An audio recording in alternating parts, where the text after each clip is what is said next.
você. Olá! Bem-vindos a mais um episódio Doutora Giana com Responde.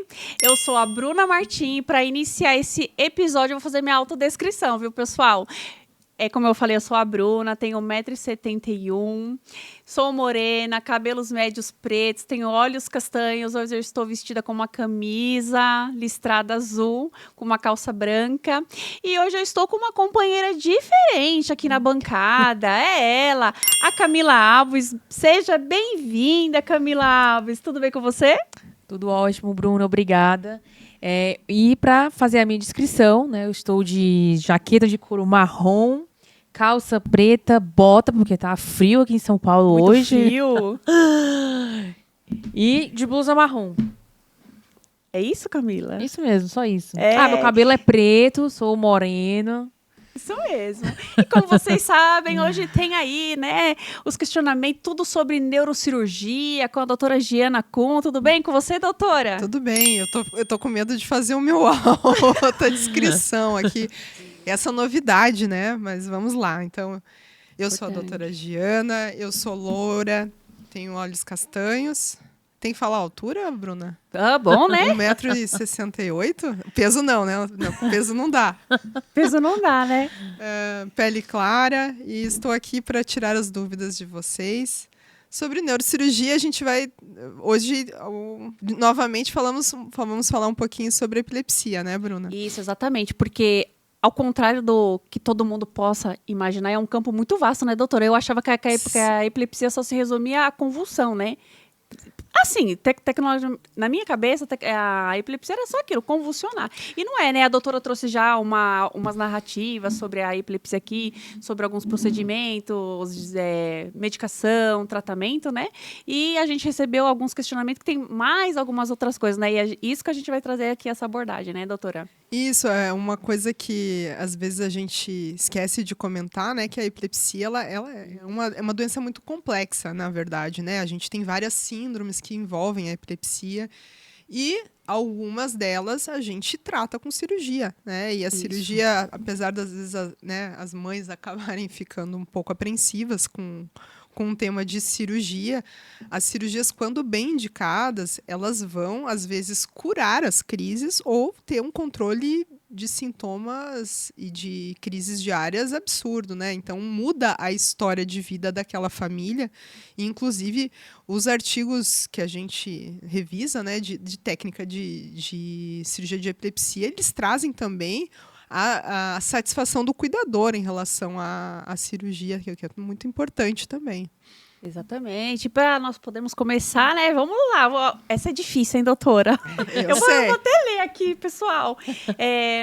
Heterotopia nodular periventricular. O que seria isso, doutora Giana? Então, a gente tem que pensar. Isso é uma coisa bem específica. Até eu falei, nossa senhora, temas específicos. Mas vocês têm que pensar que existem várias malformações lá no nosso neurodesenvolvimento. Quando a gente está na gestação, a gente pode ter alguns erros de migração neuronal. Então, a heterotopia nodular periventricular, é um palavrão, né?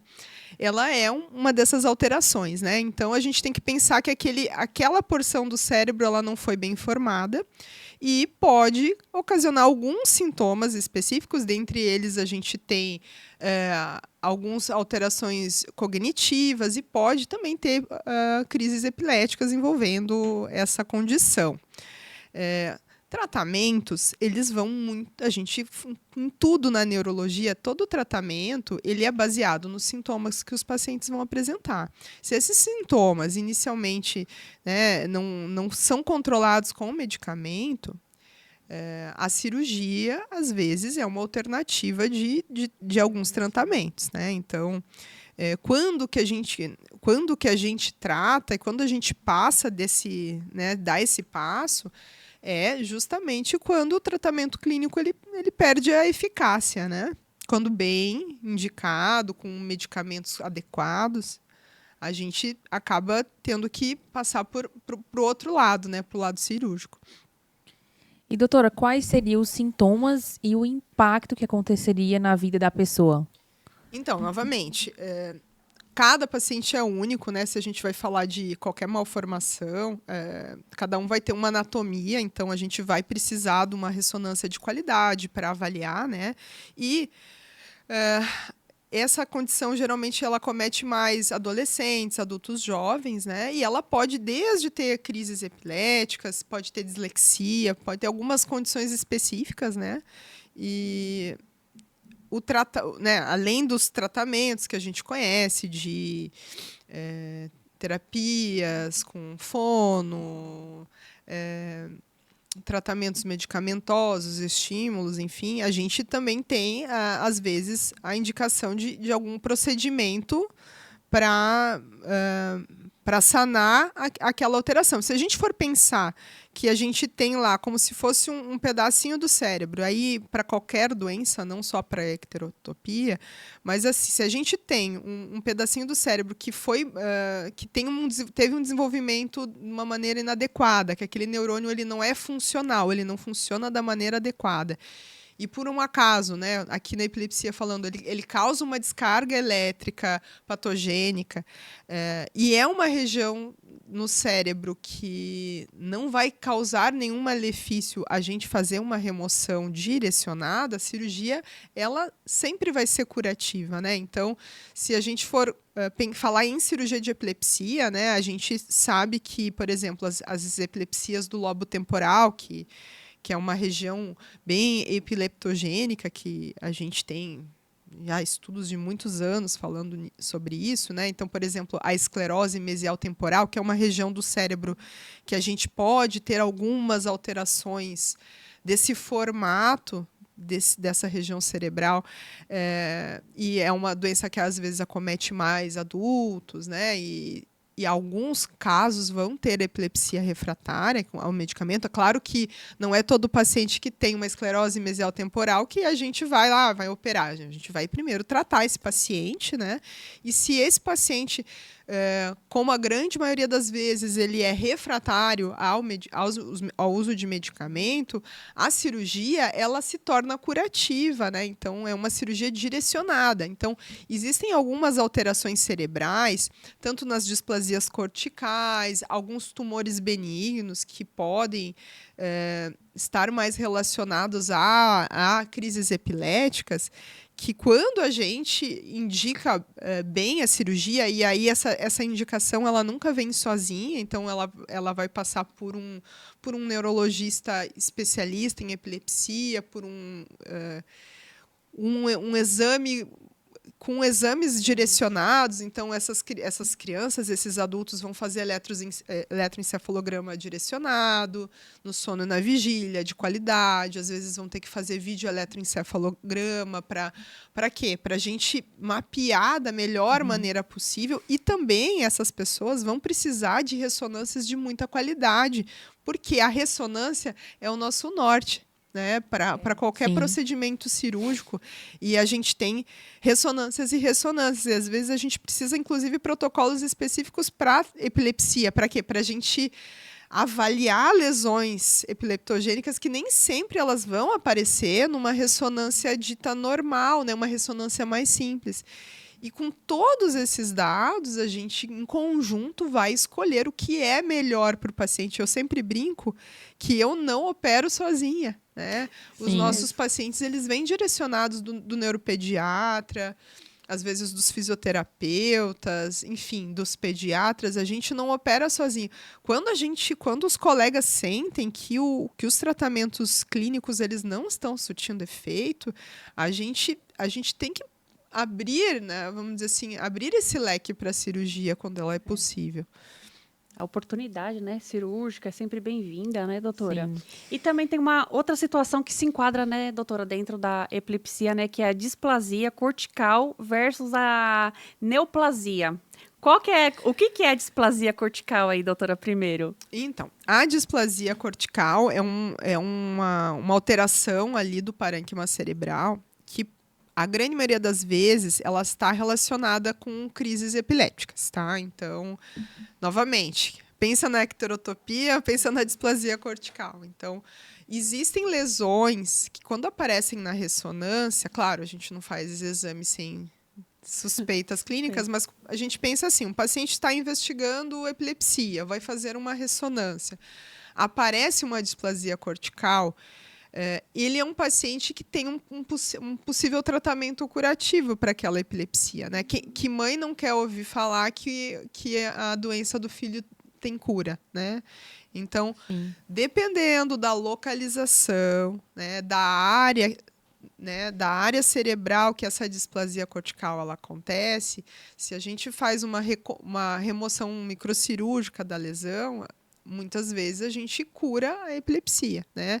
A neoplasia é o termo médico para câncer, né? O que é uma neoplasia? Então, contextualmente, a gente tem que pensar que a célula ela se multiplica de uma maneira errada. Tá? Isso é um conceito de neoplasia. Então, a célula ela vai nascer, ela vai viver, ela vai ter uma função, né? Independente do órgão que ela tiver. E as neoplasias são células que elas se reproduzem de uma maneira atípica. Elas se reproduzem de uma maneira muito rápida e causando, inclusive, lesão nas normais, vamos dizer assim. Então, esse é um conceito básico de neoplasia. Dentro da neurocirurgia, existem tumores que podem, né, tumores benignos, tumores malignos, e dependendo da localização desses tumores, a gente tem uma chance maior ou não de ter crises convulsivas, né? Então, por exemplo, eu tive uma crise convulsiva, eu não tenho epilepsia e fui levado para um pronto-socorro e na minha tomografia apareceu um tumor cerebral, por exemplo. Eu não necessariamente, eu não tenho epilepsia, não é enfim, eu posso ter um tumor, uma metástase, qualquer coisa, um tumor benigno, um tumor maligno, que está numa região que possa causar crises convulsivas. Então, isso é possível. E a gente tem as síndromes epiléticas causadas por, a grande maioria delas, por tumores benignos, né? Então, não são... eles não se reproduzem dessa maneira rápida e agressiva, né? Mas a presença deles no cérebro pode causar, né, esse mau funcionamento cerebral, como se fosse um fiozinho desencapado, e vai levar a acontecer as crises, né? Então, são coisas diferentes. Então, como que a gente vai saber se é uma coisa ou outra? Vai depender da interpretação, né, do médico que for olhar o exame, da qualidade do exame, porque não adianta vocês abrirem, né? Isso acontece muito no nosso dia a dia. Você olhou ali, leu o laudo, foi para o Google, pensou, pronto, meu filho vai morrer, né? Porque às vezes isso acontece muito.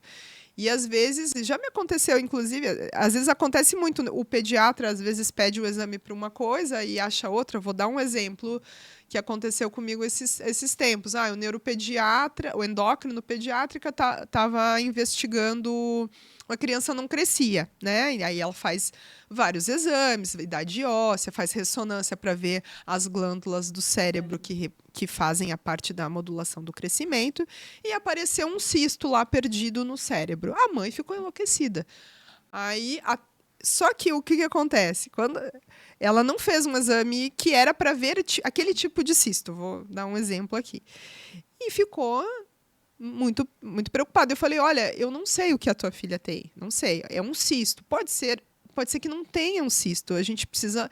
O radiologista, ele viu num pedaço, ele não teve o exame completo para analisar. Então, porque o exame que ela fez foi para ver um pedaço só do cérebro, não o cérebro inteiro, só para vocês entenderem. Então, a gente precisa mais imagens para a gente ter certeza se isso realmente é um cisto, ou foi, às vezes, um erro de uma imagem distorcida. A gente vê muito isso na internet. Às vezes, uma imagem, quando a gente olha a imagem ela precisa ser vista em 3D. Tá? Se a gente vê uma imagem em 2D, às vezes é que nem aquelas brincadeiras que a gente faz nas apresentações, que você vê uma mulher ou você vê um idoso, né? Às vezes tem umas coisas assim. Quando a gente vê uma imagem pela metade, ela não significa nada. E resumindo, a gente pediu um exame completo, né, numa máquina com mais qualidade, num centro infantil que faz imagem de qualidade, e aí a gente viu que a criança tinha uma ressonância normal. E então, calma, Vamos com calma, hein, Não pessoal? olhe no Com Google. calma. O Google, ele é Não do dá bem pra ou olhar, ele é né? do mal, né? É, Então, então. não adianta, a gente não pode analisar uma palavra ao pé da letra. A gente precisa ter essas outras bagagens para a gente ter uma certeza. Então, só pra gente resumir, a neoplasia é mais quando é tumores. Isso, popularmente um tumor. tumor que pode ser ou não maligno. Né? Isso. E a cortical A displasia cortical, ela não necessariamente, se fosse considerar, a gente consideraria uma coisa benigna, uma alteração benigna do cérebro que pode causar sintomas que não são tão legais, né? Porque a epilepsia. Ah, epilepsia. Pronto, maravilha. Agora vamos falar um pouquinho, doutora, sobre cirurgias hemisféricas. Cirurgias hemisféricas, que também entra no quadro de epilepsia aí, né? Isso No quadro também. é uma cirurgia específica. Então, assim, quando a gente fala de cirurgia de epilepsia, também essa aí é uma pergunta bem específica. Até porque quando é indicado, né, doutora? Essa Isso. cirurgia, quando que ela é Então, assim, indicada? A gente primeiro, então nós temos uma epilepsia que é refratária a medicamento. Isso aqui está bem contextualizado. Quando a gente tem uma síndrome epilética específica, a gente tem dois tipos de tratamentos cirúrgicos. A gente tem os tratamentos que curam a epilepsia e os tratamentos que podem controlar a quantidade de crises. As cirurgias hemisféricas, elas são muito específicas e elas são relacionadas a, basicamente, alguns subtipos muito específicos de epilepsia. Então, a gente tem a encefalite de Rasmussen, que é uma condição... É um diagnóstico que é feito pelo eletroencefalo / ressonância. Então, é uma alteração num lado inteiro do cérebro. A gente tem alterações específicas. Então, por exemplo, a criança teve um infarto de um lado inteiro do cérebro. Pode causar esse tipo de crise. A gente tem as displasias corticais que são difusas, ou seja, que englobam todo um lado. Também podem cursar com quadros de epilepsia. Então, vocês têm que imaginar que um lado inteiro está causando lesão num lado normal, né? Então, aquele lado ele não é funcional, ele não funciona da maneira adequada e está lesando o outro lado. Então, não são sempre fáceis essas tomadas de decisão, né? Uhum. A cirurgia hemisférica, a gente não arranca um lado do cérebro, tá? Isso é muito mórbido, a gente não faz isso, a gente faz desconexões. Então, com a microcirurgia, com uma cirurgia, a gente vai como se fosse internamente lá no cérebro. Então, a gente tira porções do cérebro que são mais doentes. Então, a parte do lobo temporal, ínsula, essas coisas a gente, uma grande maioria das vezes, remove.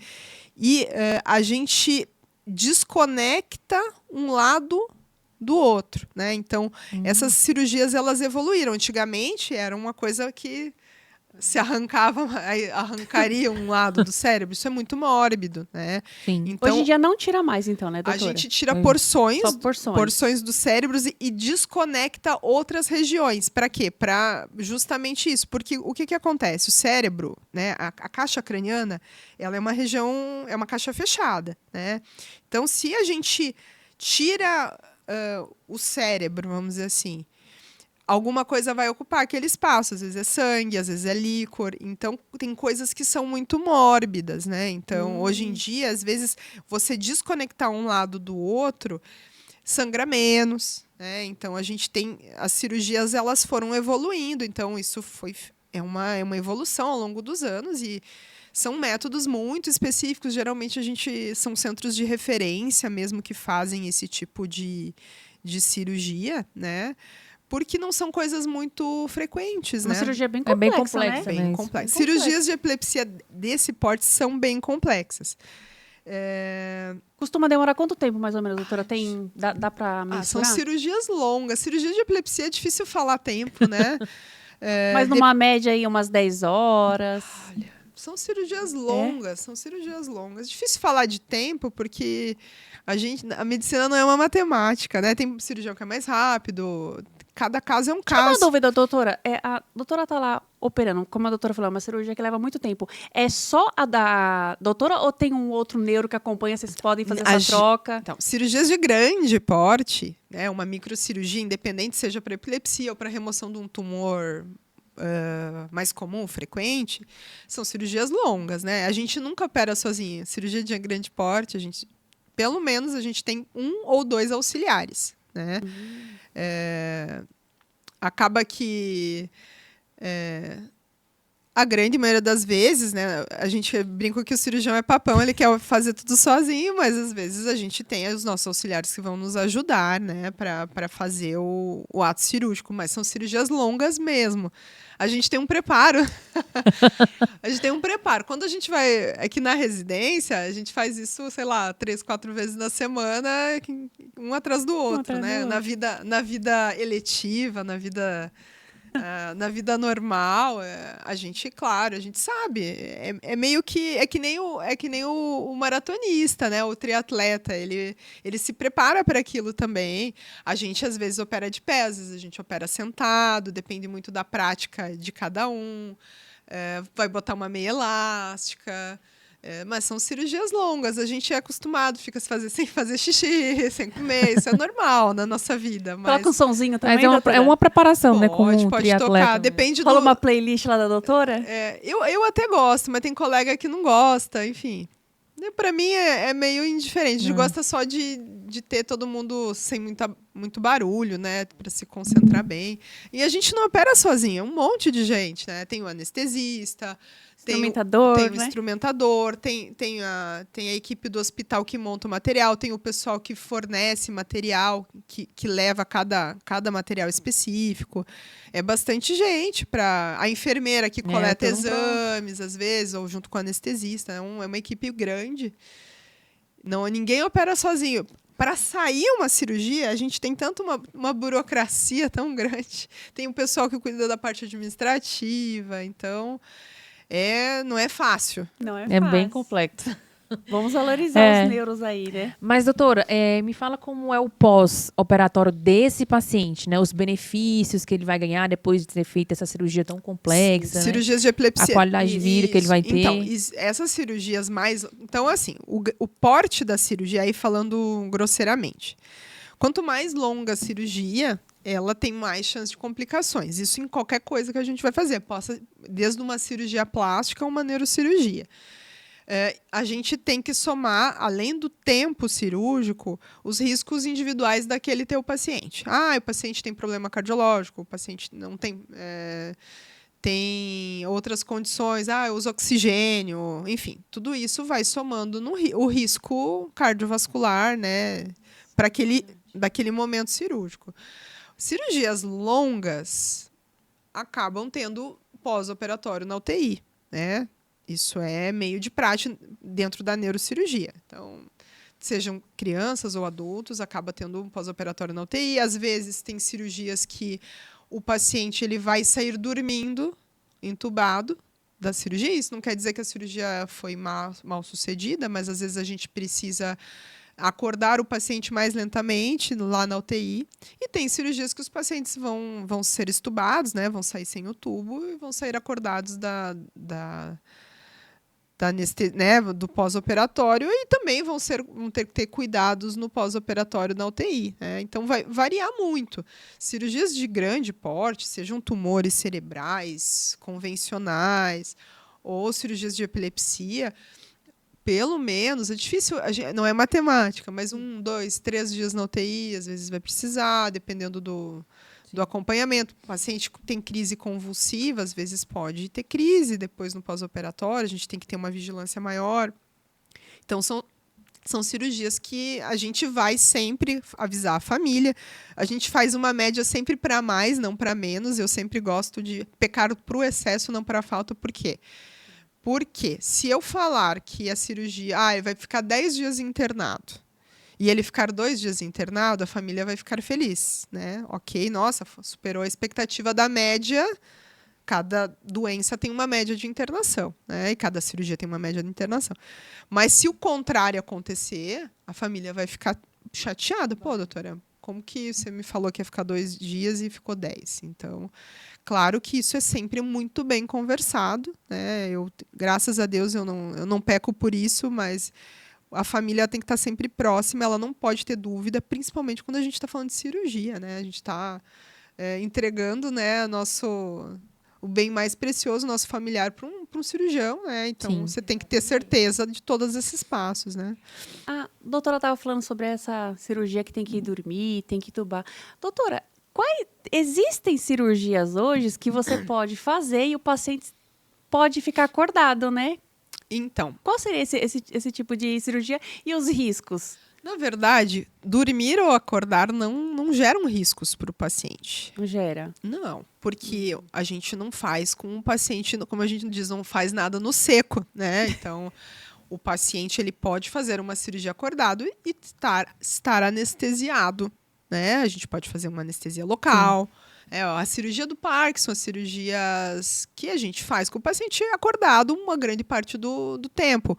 Cirurgias em áreas eloquentes, tumores em áreas, por exemplo, da linguagem e da fala, muitas vezes a gente precisa fazer parte da cirurgia com o paciente acordado. Por quê? Porque a gente vai ter o neurofisiologista, às vezes o neuropsicólogo, fazendo análise, né, junto com a gente. Então, por exemplo, vocês imaginem que aí falando de tumores, né, principalmente. A gente vê, às vezes aparece na TV, né? Tá tocando violino. Por quê? Porque a gente está testando habilidades específicas daquelas regiões. A fala é uma habilidade específica que a gente, às vezes, não tem como a gente testar a fala dormindo, né? Então, esses casos, claro que não é para todos os pacientes, gente. Não são todos os pacientes que toleram, têm uma cognição e uma habilidade de fazer cirurgia acordada. Isso é conversado, muito bem conversado. E a gente tem que respeitar o tempo de cada paciente. É uma cirurgia que demora mais, tem que ter mais paciência, porque o paciente cansa, às vezes, de ficar falando. Ele pode... Porque o que acontece? A pele, os músculos, onde a gente fixa a cabeça, a gente faz a parte de anestesia local. Isso não é um problema, né? O anestesista pode dar remédio para dor sem tirar consciência do paciente também. Isso é moderno, isso é possível. Tecnologia, eu nem sabia Nossa, outro disso. nível. Toda vez aprendendo. Tem remédios que são sedativos, que a gente perde consciência, e tem remédios que a gente vai tateando para tirar a dor, né? Então, a dose de um remédio ou de um veneno é dependente de dose. Por isso que a gente precisa ter uma equipe treinada que faça uma neuroanestesia treinada, assim como existem medicamentos da anestesia que interferem na análise do neurofisiologista. Então, eu vou falar, por exemplo, fazer uma cirurgia de epilepsia dormindo. Vou dar um exemplo aqui. Existem fármacos anestésicos, né, remédios que a gente usa para anestesia, que eles vão cessar as crises, por exemplo, né, ou cessar o movimento na doença de Parkinson, por exemplo. Então, que são os relaxantes musculares, por exemplo. Então, tem alguns fármacos que eles vão ter que ser negociados entre a equipe. Então, esse remédio não dá para fazer agora. Então, eles fazem uma anestesia especial, por exemplo, para o neurofisiologista conseguir ver uma crise se acontecer, né? Já aconteceu. De cirurgia de epilepsia, a gente vê assim de você ressecar a porção que causa, né, a crise e no eletroencéfalo cessar a crise, né? Mas isso precisa ser uma equipe muito bem treinada para enxergar e para tudo isso funcionar, né? Por isso que eu falo, ninguém opera sozinho. Eu preciso de um neurofisiologista que entenda o que eu estou fazendo, não é qualquer um que o operador às vezes empurra para gente, que uma coisa... Daí desculpa falar essas coisas, mas eu acho que vale a pena a gente falar. Existem neurofisiologias e neurofisiologias intraoperatórias. Cada cirurgia é única. Assim como vocês já receberam aqui colegas que fazem cirurgia de escoliose, uma coisa é a gente fazer a monitorização neurofisiológica para botar um parafuso na coluna. Outra coisa é para mapear uma área de epilepsia ou uma cirurgia de Parkinson. São coisas completamente diferentes, né? Mas, às vezes, a operadora ela entende que é tudo igual. Mas não é tudo igual, né? E, infelizmente, às vezes a gente vê um pouco a questão de valores, né? Às vezes a gente não consegue atuar com a melhor equipe, né? Os bastidores da cirurgia, A né? gente Sim. vai brigando aí nos bastidores. Doutora, qual que é a diferença entre cirurgia eletiva, cirurgia de emergência, Adoro falar sobre isso. Explica aí esses tipos de modelos de cirurgia aí. Então, na neurocirurgia, isso é uma briga, inclusive, né? Se, por exemplo, um paciente, ele pode achar, claro que a gente acha que tudo que acontece com a gente é urgente. Urgente. Mas qual que é o conceito de urgência na neurocirurgia? Urgência é aquilo que, se a gente não opera até 48 horas, pode causar sequelas permanentes ou definitivas no paciente. Então, por exemplo, eu tenho uma lesão medular, o paciente fez um mergulho na água rasa, fratura, machucou a medula, por exemplo, precisa fazer uma cirurgia de fixação da coluna.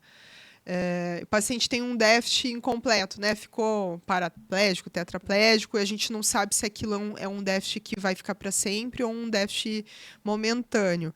É uma cirurgia que precisa ser feita em até 48 horas. Né? Por quê? Porque a gente sabe que a lesão neurológica, depois desse tempo, ela pode ser irreversível. Emergências são cirurgias que, se a gente não opera, em teoria, até 24 horas, o paciente pode morrer ou ter sequelas graves. Então, uma hidrocefalia aguda, né? A paciente está com uma hidrocefalia, está entrando em coma, é uma emergência. Então, para tudo que tem no hospital, no centro cirúrgico, inclusive suspende cirurgia letiva se tiver, porque é uma emergência. Né? Tem hospitais, tem salas de emergência, né? Nos pronto-socorros, esses hospitais maiores, independente de ser SUS ou convênio, ou particular, a gente sempre tem uma sala para emergência, né, destinada a esse tipo de situação, porque a gente não sabe, pode acontecer de todas as áreas. Né? E existem as cirurgias eletivas, que elas, em teoria, pela legislação do rol, da ANS, que vocês conhecem bastante, são 21 dias úteis para elas serem aprovadas ali pelas operadoras, né? Mas nem sempre isso acontece. No SUS é quando, né, aí é uma outra realidade. Tem, né? Não, é uma outra realidade, porque o que acontece? Às vezes, aí eu falo, porque eu já trabalhei em alguns hospitais SUS, cada equipe tem um horário de operar, né? E a gente tem uma lista de pacientes. Então, eles seguem a lista de pacientes que estão lá no serviço. Olha, esse chegou antes. Então, tem uma lista pré-determinada que vai ser, obviamente, seguida à risca pelos médicos, né? Mas a gente sabe que acaba atrasando um pouquinho mais. No mundo da oncologia, existe uma obrigatoriedade de seguir, né? Agora estamos entrando no outubro rosa, né? Sim. Que precisa, né? Cirurgias oncológicas, elas até legalmente falando, no Brasil tem leis, inclusive para cirurgia de câncer de mama, que elas obrigatoriamente teriam que seguir aqueles prazos, né? Mas cabe a gente exigir essas coisas. Claro que aqui em São Paulo as coisas acontecem um pouquinho melhor, né, que o resto do Brasil, né? A gente tem essa vantagem, mas mais rápido, né? as pessoas precisam cobrar os seus direitos também, né? Outra história. E outra coisa que eu vou falar também, que mudou agora em julho, para vocês saberem, a gente está falando de rol taxativo, enfim, em julho, teve uma nova recomendação lá da Agência Nacional de Saúde Suplementar, dizendo que as cirurgias eletivas, em teoria, elas precisam ser avaliadas em até essas que têm OPME. OPME são os materiais que a gente usa para fazer cirurgias mais complexas aí de todas as áreas. Até em 10 dias úteis, eles teriam que dar já um norte se a cirurgia ela vai ser feita ou não. Então, gente, independente da área, independente da cirurgia que vocês forem fazer, cuidem os prazos, porque a operadora não sabe que... Na verdade, a operadora sabe do prazo. É que o paciente não sabe que existe prazo. E isso é importante. Então, qual que é o prazo que vale? É a data do pedido médico. Tá? Então, o pedido do médico sempre tem que ter a data, né? Que é o dia que ele entrou entrou com o pedido de cirurgia no hospital e é a partir dessa data que a operadora de saúde tem que se mexer a avaliar os casos. Maravilha, olha aí as dicas. Viu? Tá aprendendo, né, Camila? Tá gostando, Camila? Estou sim. Sempre nossa, aprendizada aqui, né? a neurocirurgia é bem complexo, né? É. Os nomes aqui bem estranhos. Depois Mas tem que ficar vocês dando são, Google. Depois tem que ficar dando Google. são né? mães atípicas, vocês sabem tudo. Então, na minha família tem, né, uma pessoa que teve Epilepsia. Quase não saiu. Sai espírito d'água. Fala epi, que é mais fácil. Epilepsia. Quando era criança, virava aquilo um pouquinho o olho. Depois, quando cresceu, que aí começou a ter as convulsões, né? E aí a doutora falou sobre o lado, né? Era o lado esquerdo, eu não sei se eu me lembro se é o esquerdo ou o direito, que era mais agitado um era mais agitado que o outro. E aí a pessoa ela tinha que dormir 8 horas por dia. Se ela não dormisse 8 horas, ela teria convulsão. E era exatamente isso. Quando não dormia, aí tinha. Então, o que acontece? Existem diversas crises, né? Até se a gente for pegar as classificações novas de epilepsia que saíram até esse ano, a gente sempre tenta não induzir, né? Uma das coisas importantes é o familiar às vezes não falar, é uma crise generalizada, é uma crise focal. Não, vocês não têm que saber isso. Quem tem que saber é o médico. Então, vocês têm que falar assim, olha, a crise dele começa que nem a autodescrição. É a autodescrição da crise, no caso da crise epilética, né? Mas brincando aqui, mas é mais ou menos a mesma coisa. Olha, a crise dele começa, ele vira o olho para um lado, depois o braço tal vai se movimentar dessa forma e depois ele perde a consciência, ele fica tanto tempo desacordado. Então, vocês vão descrever, né? E é muito importante quem tem epilepsia, a família, o cuidador, ter isso, assim, eu sei que é chato, que é complicado, que é traumático, que é difícil, mas vocês precisam saber descrever a crise. Se vocês não souberem, filmem. Eu sei que hoje em dia todo mundo tem um celular. E não adianta filmar só o olho, tem que filmar o corpo inteiro. Nossa, bom, hein? Porque às vezes as mães mandam uns vídeos pra gente, porque a gente brinca, parece que é a minha mãe que tá gravando o vídeo, assim, só um pedaço da cabeça. Mas tem que ser um vídeo mais... Minha porque mãe... eu brinco que... Mãe, desculpa.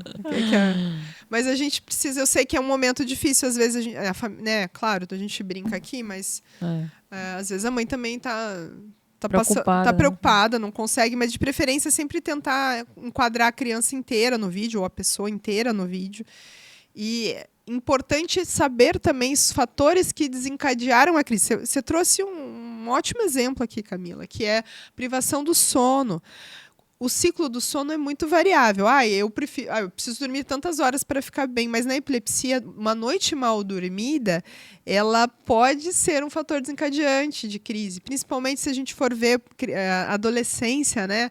Às vezes o adolescente não tomou remédio, não contou para a mãe, ou ingesta alcoólica é uma coisa que pode predispor à crise, jogou um videogame, o excesso de tela, tem algumas coisas que podem predispor a ter novas crises, né? E uma das causas mais frequentes de, às vezes, as crises de epilepsia estão controladas e começou a ter crise na adolescência. Às vezes estão tomando remédio, é uma das coisas mais frequentes que a gente vê, né? Então, saber a história de vocês, ela tem que ser muito rica em detalhes e o médico tem que também ter a paciência de pegar todos esses detalhes e avaliar isso de uma forma médica, né? Uma forma útil porque epilepsia não é tudo igual, né? Às vezes a pessoa... Às vezes ela perde a consciência, às vezes ela não perde. Existem crises que são muito específicas. Às vezes tem crises que não são crises, né? Às vezes a gente vê que são... A gente fala crises somatoformes, mas crises que às vezes como se fossem simuladas, né? Então existe isso dentro, mesmo quem tem epilepsia às vezes pode até estar simulando de uma maneira inconsciente uma crise, né? Então é uma doença que afeta também essa parte emocional da saúde mental, então é muito... Por isso que eu falo, é uma sensibilidade diferente que a gente tem que ter para ter esse cuidado aí no tratamento. Camila. Camila. Olha aí. Vamos falar sobre exame? Vamos falar sobre a Ixi, amo esse exame. Leia, Respira. mulher. Vamos ler. Respira. Eletroencefalografia intracraniana. Ah, vai Que falar. exame, hein, que doutora? exame é esse? Que dificuldade de falar assim, ó. Então, novamente, a gente tem uma linha como se fosse uma linha que a gente vai do menos complexo para o mais complexo, tá? Então, mas o meu filho nunca fez isso.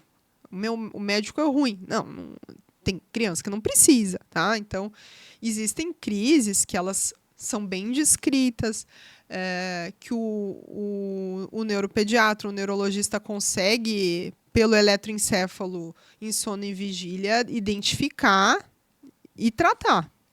E tem pacientes que precisam de um arsenal maior de exames para a gente ter certeza dessas localizações, de qual região do cérebro está tendo crise. Por que é importante isso? Quando a gente pensa em cirurgia, a gente precisa saber mapear exatamente onde é a crise, porque a cirurgia, como qualquer princípio de cirurgia, é tirar o menos possível de cérebro. Mesmo que seja um cérebro disfuncional, a gente vai fazer a menor cirurgia possível. E quanto mais localizada é aquela região, menos a cirurgia ela fica muito mais... terapia-alvo também, né? Então, os eletrodos de profundidade, eles são utilizados quando a gente tem, muito provavelmente, mais de uma região que pode estar predispondo à crise, ou quando são, por exemplo, lobo temporal, às vezes a gente tem, na ressonância, características bem precisas da onde que é a região que está causando a crise, então a gente consegue avaliar bem isso, grande maioria das vezes. Ou tem um PET que também vai mapear a crise de uma maneira adequada, né? Que o PET sempre ele vai ver a parte funcional, né? Da parte da onde pode estar tendo crise. PET é usado para várias coisas, né? Então, também pode ser uma alternativa, quando às vezes a ressonância parece normal. Mas essas outras... Então, por exemplo, eu tenho mais de uma suspeita de foco de epilepsia em mais de um lugar. Ou dois locais, ou um local que eu não tenho tanta certeza, ou uma área eloquente. A área eloquente é o termo médico que a gente descreve regiões importantes do cérebro que a gente não pode arrancar, vamos dizer assim. Uma maneira... Então, linguagem, fala, áreas motoras, elas são áreas eloquentes, tá? Então, nessas regiões, a gente, apesar de...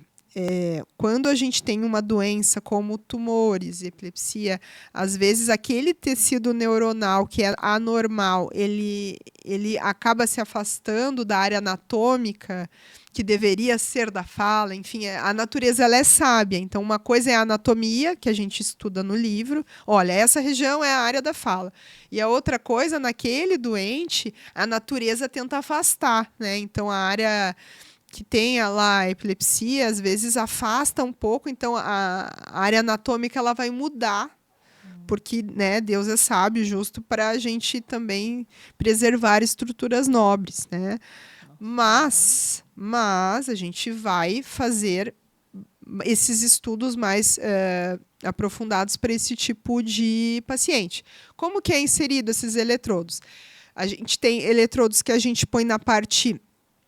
como se fosse o córtex, essa parte como se fosse a parte por fora, né, do encéfalo, que são regiões que são epileptogênicas às vezes. Então a gente pode fazer esse mapeamento tanto no transoperatório ou deixar como se fosse... Vocês pensem que o eletroencéfalo ele é feito na superfície externa. Isso. Então pensem como se fosse um eletrodo que ele é implantado internamente. É um exame invasivo, então. É um exame invasivo. E aí a gente conecta esses cabinhos num vídeo EEG, né? Então isso pode acontecer e aí vai monitorar a crise, né, no hospital, e aí a gente vai olhar, não, olha, teve crise naquele lugar daquele eletrodo. Então, esse é um tipo de... E é um exame que faz no hospital, né? 100% no hospital. E temos os eletrodos profundos, que é esse que a gente está falando, que a gente pode pôr por... a gente chama de estereoencefalografia. que a sigla S é EG. Então, esse tipo de terapia, a gente vai usar um halo de estereotaxia, que é aquele suporte de fixação de crânio que a gente usa para fazer cirurgia de crânio mais específica, né, de DBS, enfim.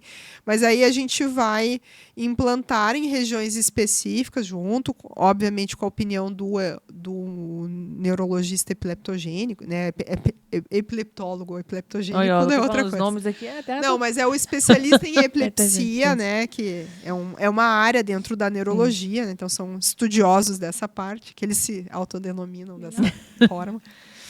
E até eu me embananei aqui para falar. Então, é mapeado junto, né? Então, a gente vai organizar e aí o paciente fica aí, às vezes, uma semana lá com os eletrodos para mapear essas crises. Então, tem que ser centros de referência em epilepsia que tenham todo esse, né? Que tem um vídeo EG, que tem um eletroencefalo, tem que ter equipamento para a gente fazer toda essa ciência, né? E aí, às vezes a gente consegue mapear, olha, a crise, em vez de vir de 2 lugares, veio de um só. Então, vai operar né? Para que fazer toda essa ciência? Para a gente operar a menor região possível. Né? Então, tudo isso são casos aí, a gente está falando da exceção, mas são eletrodos bem fininhos. Então, às vezes tem menos de 5 milímetros, são bem fininhos que a gente põe em vários locais. E vai dentro do... Vai lá na profundidade. E quanto tempo demora esse exame? Para poder fazer uma coisa é botar o halo e mapear. Isso é, em teoria, até rápido. O grande problema é que a gente precisa pegar a crise. Então vai ficar internado. Então vai ficar lá com o fiozinho, né? Aquele fiozinho. Depois tira o halo, né? Obviamente, vai ficar só com os eletrodinhos conectados ali ao aparelho, né? De vídeo EG, né? E aí vai ser feito a monitorização, aí o paciente vai ser visto quando que ele teve crise, baseado naqueles eletrodos profundos. Bruno. Eu tô falando para você que tem muita coisa sobre a epilepsia. Nossa, um mundo. Por isso que vou parafrasear um colega, mas eu não gosto também de ouvir que nada pode ser feito pelos pacientes. Eu acho que isso é muito cruel, você falar que nada pode ser feito. Não existe isso. Isso aí, alguma coisa sempre pode ser feita. E existem tratamentos que são curativos dentro da medicina. Mas existem tratamentos que são paliativos que levam qualidade de vida para os pacientes. Né? Então, às vezes, uma criança que convulsiona 20 vezes por dia, ela convulsionar uma vez por dia, não vai curar a epilepsia. Mas o quanto que ela vai aproveitar da vida dela? Vai trazer qualidade de vida. Então, não curar não quer dizer que não tem tratamento. E a gente tem um mundo de coisas que podem ser feitas se a gente tiver paciência e tecnologia, obviamente, acesso à tecnologia para ser pensado, seja na parte pública como na parte privada, né? Porque, como você mesmo gosta de dizer, né, Bruna? A informação é o que faz a diferença para a gente ter acesso a uma medicina de qualidade, não é isso? Exatamente. São as possibilidades, né, doutora? Quais são? Vamos esgotar todas, né? Esse é importante, não ficar limitada, que nem a doutora falou, né? Se a criança se ela convulsionava 10 e se ela puder convulsionar uma vez, olha que bom. Né? Que bom, né? O médico não ficar só ali engessado numa coisa, passar para a família e a família fica totalmente perdido, né? Isso aí é complicado. Bem complicado. E eu quero agradecer a doutora Giana, viu? Mais uma vez. Demais hoje. Nossa, foi maravilhoso. Demais, foi uma e falou aula. Muito interessante, viu, gente? Muitos conhecimentos. Eu sempre gosto, pessoal, de gravar esse quadro, né? Porque a gente aprende bastante. E eu acredito que para quem assiste todo o conteúdo também aprenda, né? E parece que eu vou ouvindo a doutora aqui, eu vou armazenando as informações aqui para mim não esquecer. E depois eu vou lá no meu bloquinho, vou pegando segundo a nosso argumento aqui, vou colocando as afirmações que a doutora falou. Né? Então, mais uma vez, eu quero agradecer a doutora. Bruna, obrigada, por ter participado do quadro aqui, né? E é isso, né, Camila? Quer deixar algum recado, doutora, para o pessoal lá em casa? Sobre a epilepsia? Eu acho que eu acho que se você tem epilepsia, ou você é mãe ou pai de uma criança com epilepsia, você tem que ser curioso, né? E você tem que ser observador. E quando a gente tem essas duas ferramentas, a gente vai chegar num denominador comum, numa coisa boa. E eu também queria... Aí eu posso fazer uma propaganda? Claro. Não uma propaganda, né? Eu gosto muito de falar, acho que quem quiser ter mais conhecimento sobre epilepsia, a gente tem muito conteúdo de qualidade na internet.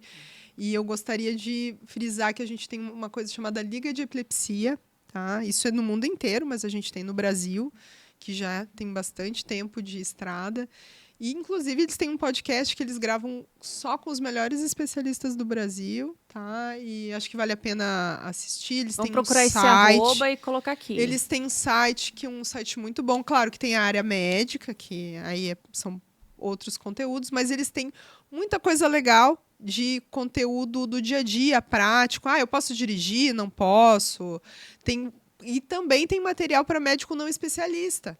Nossa, né, muito pro clínico geral lá da UBS também ter conhecimento porque acontece deles tratarem, né, dos pacientes. Sempre acaba sobrando pra eles. Mesmo essa semana eu vi, o médico do meu convênio não mexe nos medicamentos do meu filho porque ele é paciente das clínicas. Não, mas ele também tem que ter querer aprender, ter alguma informação. E a formação ela vai fazer a nossa diferença aí, né? Com certeza. E não posso deixar de finalizar, né, esse episódio sem agradecer aos nossos apoiadores, que é a Barreto Distribuidora, Clínica Kuhn, Acessível SP. Está esquecendo mais alguém, Camila? Não, só isso mesmo, que eu saiba, né? A clínica Barreto Distribuidora. Não, a clínica Ituaçu. Olha a doutora Bruna me pegando depois. Que tá com um logo bem bonito, inclusive. Tá com um logo maravilhoso, a clínica. Muito, muito bom. E é isso, pessoal. Espero vocês para o próximo episódio. E até mais. É isso aí. Tchau, pessoal. Tchau.